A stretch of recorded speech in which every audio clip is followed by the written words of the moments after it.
네. 이낙연 대표의 영구 제명 청원하는 숫자가 굉장히 가파르게 늘고 있다면서요?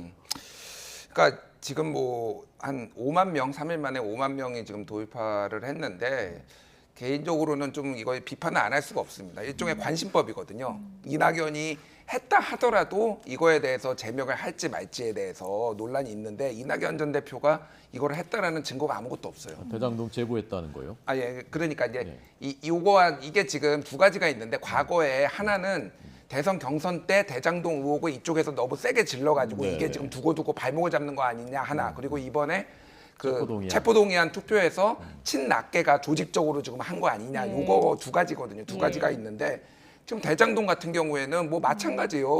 울산 땅하고 그런 거 원래 상대방 후보들이 원래 하는 겁니다. 그렇게. 그것도 마찬가지고 또 하나는 친낙계가 그렇게 움직였다는 증거가 아무것도 없는데 이거를 당원들이 이렇게 하면 이거는 당을 지금 뭐 분란을 일으키자라는 거죠. 굉장히 그 마음은 알겠으나 이런 식으로 하는 거는 민주당에 절대 도움이 안 된다라고 좀 강하게 좀 말씀을 드릴 수밖에 없을 것 같아요. 네. 이렇다 보니까 뭐 한쪽에서는 이재명 대표 뭐 출당시켜라 이런 지금 청원까지 올라온 그런 상황에서 내부 공격이 가열되고 있고요. 이러다 보니까 이재명 대표가 그 지지자들에게 이제 좀 그런 공격을 삼가달라 이렇게 이제 부탁을 했다고 하는데 좀 늦은 게 아니냐 또 이런 시각도 있는 것 같습니다. 뭐 저도 좀 늦었다라고 보는데 이게 충분히 예상된 상황이었고 그리고 전에도 2월 초에 한번 비슷한 거를 문자 폭탄 보내지 말라라고 페이스북에 남긴 적이 있어요. 근데 조금 더 이런 상황에 대해서는 지속적으로 해야 되는데 이재명 친명계 입장에서는 또 이런 당심들이 또 이재명 대표를 지지하는 데 도움이 된다고 보니까 약간 방치하는 경향도 있지 않나 그렇게 보여집니다. 그런데 지금은 그 선을 넘었다 다들. 그렇기 때문에 좀 더 강한 메시지 그리고 친명계 의원들도 좀 메시지를 좀 내야 될 필요가 있지 않나 그렇게 보여집니다. 네.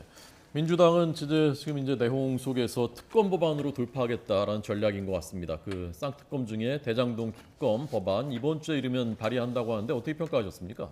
그건 뭐 이재명 대표에 대한 방탄의 또 다른 형태죠. 그러니까 국회에서 방탄을 하고 장애 투쟁을 벌이고 그다음에 개딸들을 동원해서 그 체포동의안에 대해서 그 무효표를 던졌거나 기권했을 것 같은 혹은 찬성했을 것 같은 후보들에게 사실상의 협박을 가하고 그런 다양한 형태의 반민주주의 형태가 이어지다가 이제는 특검법을 내서 아니 생각을 해보세요. 지금 특검법이라는 건 수사를 하고 있지 않거나 혹은 수사가 종결된 상황에서 미진하거나 하는 경우에 특검을 다시 만들어내는 거 아닙니까? 근데 지금 수사를 계속 하고 있어요.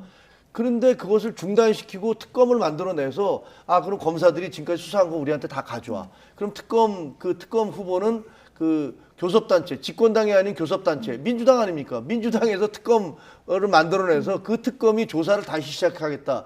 그래서 김만배 일당이라든가 이런 사람들 다 불러다가 수사를 하겠다는 거 아닙니까? 그러면 그걸 김만배 일당은 무슨 사인으로 받아들이겠어요? 이 사람들 힘이 세구나. 검사를 다 넘어서서 자기들끼리 특검 만들어서 마음대로 할 수 있는 권한이 있구나. 이렇게 생각할 거 아닙니까? 아니 수사를 받는 사람이 자기 수사를 자기가 아는 사람을 임명을 해서 그 사람에게 수사를 하도록 한다는 것은 이거는 재판에서도 친인척 관련 재판은 제척 사유가 돼서 하지 않는데 이게 무슨 행위입니까? 이런 반민주적 행위를 하면서 민주당이라고 얘기를 하는 것들 정말 이해할 수 없고요. 저 조금 전에 말했던 이낙연 대표에 대한 것도 당의 뿌리 아닙니까? 이낙연 대표. 그동안에 당대표했고 국무총리했고 그 당을 수십 년간 지켜온 분들이에요. 이낙연 대표를 지지하는 분들도 마찬가지예요. 근데 친위 구테타를 일으켜서 그 사람들 다 쫓아내겠다? 당 가입한 지 몇 년 되지도 않는 사람들이 이게 민주주의입니까? 이건 제가 보기에는 정말 있을 수 없는 일들이 민주당에서 지금 벌어지고 있는 겁니다. 특검법 관련해서는 한동훈 장관이 민주당 이 특검법 보면은 이재명 대표 입맛에 맞는 수사검사 고르도록 돼 있는 거 아니냐 이렇게 지적을 했거든요. 이 부분은 어떻게 보십니까? 그러니까 이제 국민의힘 입장으로 이제 말씀하셨는데 그러면은 왜 50억 특검의 여론조사가 막 70%가 넘을 정도로 검찰이 제대로 수사를 못하고 곽상도 의원에 대해서 무죄가 난 것에 대해서 검찰이 제대로 증명을 못했으니까 이런 여론이 있는 거 아니에요. 이재명 수사는 지금 빠져 있습니다. 여기에서 이 특검법 안에서 물론 이제 반개이기 때문에 뭐 얹힐 수는 있으나 그거를 여기에서 하겠다라는 게 아니에요. 그러니까 그래서 이거는 저도 뭐 찬반 논란은 있을 수 있을지언정 말도 안 되는 거다. 이게 방탄이다라고 보기는 어렵고 분명한 건 어쨌든 50억 누가 받았고 이거 돈이 오간 거에 대해서 국민들이 밝혀지길 원한다. 근데 검찰이 못하면은 누구라도 해라. 이게 이제 전체적인 국민 여론이라고 봐야 될 것 같습니다. 네. 자, 오늘 김종혁 국민의힘 비상대책위원, 김준희 뉴스톱 수석 에디터 두 분의 분석 들었습니다. 감사합니다. 고맙습니다. 감사합니다.